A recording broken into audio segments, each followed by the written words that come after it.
Good morning students. आज मैं आपके साथ डिस्कस करूंगा हिस्ट्री चैप्टर पर world during modern age. Okay students, जैसा कि मैंने आप लोगों को सोशल साइंस के अंतर्गत मैंने बताया है कि हिस्ट्री को 3 पार्ट्स में डिवाइड किया जाता है। First ancient history, second medieval history, third modern history. आपने क्लास 6 में एंशिएंट हिस्ट्री को पढ़ा है, क्लास 7 में आपने मेडिवल हिस्ट्री को पढ़ा है और क्लास 8 में आप मॉडर्न हिस्ट्री को पढ़ा। मैंने साथ ही में आपको स्टूडेंट्स मैंने बताया है कि हिस्ट्री को अगर समग्र दृष्टिकोण से स्टडी करना हो तो हिस्ट्री को 2 पार्ट्स में बांटा जाता है, ताकि स्टडी करने में, किसी पार्टिकुलर एरिया का स्टडी करने में आसान हो सके, इजी हो सके। तो मैंने आपको बताया है कि हिस्ट्री के 2 पार्ट्स यानी वर्ल्ड हिस्ट्री और सेकेंड आप किसी पार्टिकुलर एरिया को पढ़ने आते हैं तो वह है इंडियन हिस्ट्री को हम पढ़ते हैं। अगर हम इंडिया के इंडियन हिस्ट्री को पढ़ेंगे, फिर स्टूडेंट्स तब आता है जब इंडियन वर्ल्ड हिस्ट्री और इंडियन हिस्ट्री, तो जो भी हिस्ट्री है, चाहे वो वर्ल्ड हिस्ट्री के रूप में जो हमने पढ़ा, वर्ल्ड हिस्ट्री के रूप में, इंडियन हिस्ट्री में, तो हिस्ट्री में भी प्रीडाइजेशन है। अब प्रीडाइजेशन क्या होता है, काल क्या होता है। अब हिस्ट्री को अगर सही तरीके से इजी वे में पढ़ना है, अगर बच्चों को सही तरीके से समझाना हो, तो बहुत जरूरी होता है कि उस हिस्ट्री को समझें और उसके प्रीडाइजेशन पर डिवाइड करें। स्टूडेंट्स, सोसाइटी जो है वो बराबर परिवर्तनशील रहा है, जीवन ही परिवर्तनशील रहा है। जो हमारी लाइफ है, कल क्या था, आज क्या है, कल क्या होंगे। जिस तरह से बचपन आप यंग होते हैं, इसी तरह से ओल्ड एज यानी बुढ़ापा भी समय में आता है। तो स्टूडेंट्स, यहाँ पर हमने आपको कहा है कि हिस्ट्री में ancient history, medieval history and modern, इसके कुछ पहचान होते हैं। जब हम कहते हैं कि हम एंशिएंट हिस्ट्री को पढ़ रहे हैं, मेडिवल हिस्ट्री को पढ़ रहे हैं एंड मॉडर्न हिस्ट्री को पढ़ रहे हैं, हमें लगता है कि आप समझ रहे होंगे। लेकिन कोई ऐसा पार्टिकुलर डेट नहीं होता है जब आप कहते हो कि सर कहाँ से एंशिएंट हिस्ट्री शुरू होगा, कहाँ से मेडिवल हिस्ट्री शुरू होगा और कहाँ से मॉडर्न हिस्ट्री शुरू होगा। पहली बात तो ये है, हम पूरी दुनिया के संदर्भ में, पूरे वर्ल्ड के संदर्भ, पूरे वर्ल्ड के कॉन्टेक्स्ट में अगर हम कहते हैं तो यहाँ भी यही बात आता है। हर क्षेत्र में कहीं एंशिएंट टाइम या मेडिवल टाइम पहले शुरू हो जाता है, मॉडर्न टाइम भी पहले शुरू हो जाता है।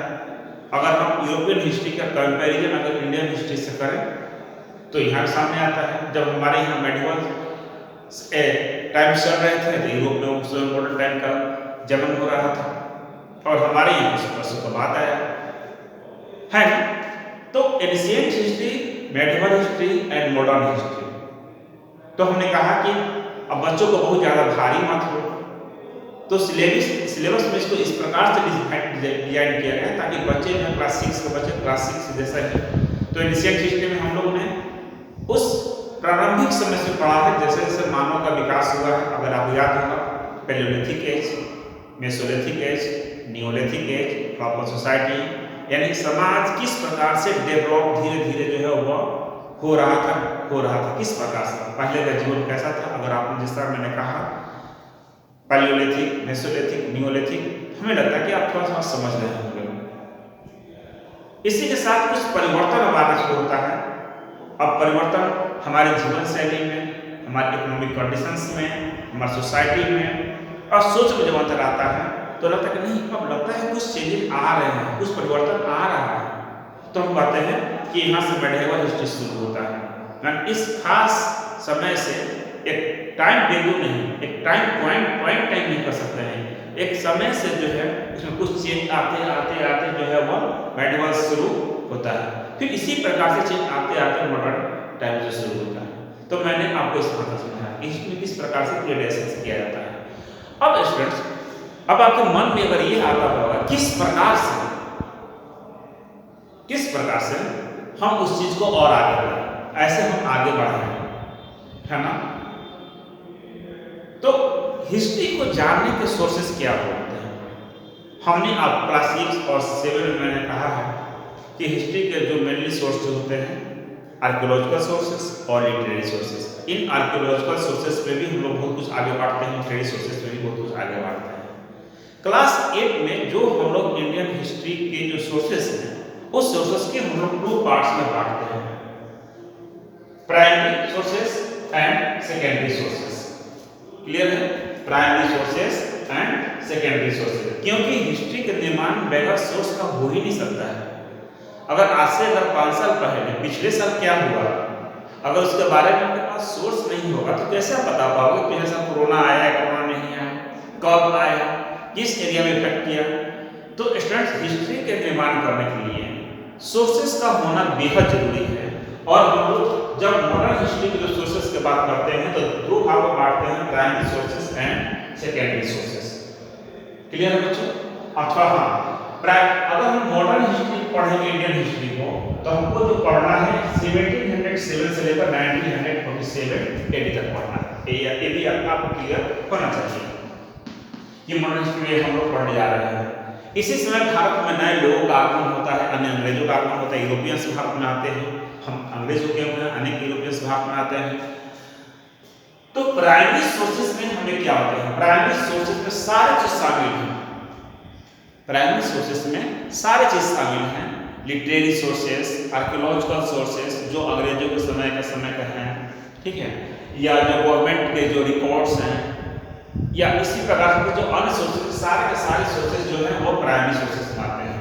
और इन प्राइमरी सोर्सेस के स्टडी करने के बाद, इन प्राइमरी सोर्सेस के स्टडी करने के बाद जब हिस्टोरियन कुछ अन्य बातों को कहते हैं तो उसे हम लोग कहते हैं सेकेंडरी सोर्सेस। क्या कहते हैं इसे हम लोग?